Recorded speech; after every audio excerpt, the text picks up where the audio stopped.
पाटील साहेब, धनंजय मुंडेवर तुम्ही एवढं सगळं बोलताय, परंतु धनंजय मुंडे तुम्हाला भेटले होते रात्री निवडणुकीच्या आधी आणि त्यांनी विनंती केली म्हणून तुम्ही परळीला गेले नाहीत अशी सुद्धा चर्चा आहे.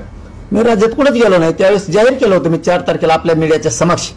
माझा समाज आणि मीडिया सारखंच आहे. मला मी त्याच वेळेस सांगितलेलं आहे 2.5 वर्षापूर्वी. हे शब्द मीडियाच्या बद्दल कोणी नाही बोलत. जेवढाच माझा समाज माझ्यासाठी आहे ना तेवढीच मीडियावर येते. यांना चोरून आपण काही केलंच नाही. त्याच वेळेस सांगितलं होतं आपली समीकरण हुकलं, मी राज्यात कुठंच जाणार नाही आणि कुठंच नाही गेलो. त्या दिवशी रात्री काय बोलले होते? आता काल सांगितलं ना काय बोललंय ते, दुसरं काय बोलत आहे. त्याने लय चुकीचं पाऊल उचललं. मी त्याला सांगितलं होतं धनंजय देशमुखला धमकी दिली तो लोक आवरव.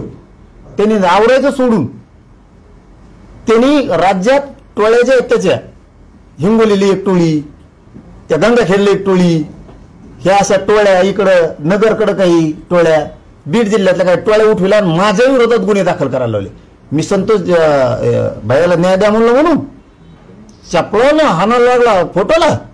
अरे तो चिल्लर माकडे टोळी चटणीला पुरायची नाही आम्हाला, पण आम्ही नको म्हणतो तिकडं.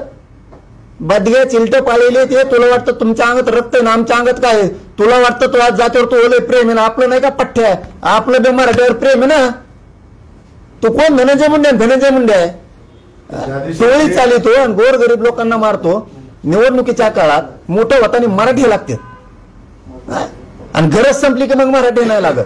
तुम्ही आता असं म्हणाले की धनंजय मुंडे मला त्यावेळेस भेटायला आलं तरी मी त्यावेळेस म्हणालो होतो की संतोष देशमुखला तुमचे लोक धमक्या देत आहेत. हे झालं होतं त्यावेळेस?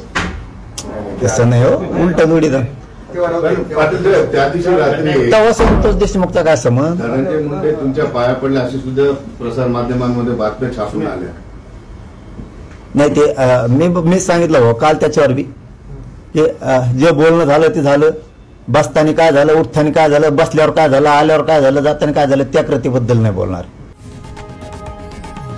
लोकशाही मराठी ऐका, पहा, जागरूक रहा.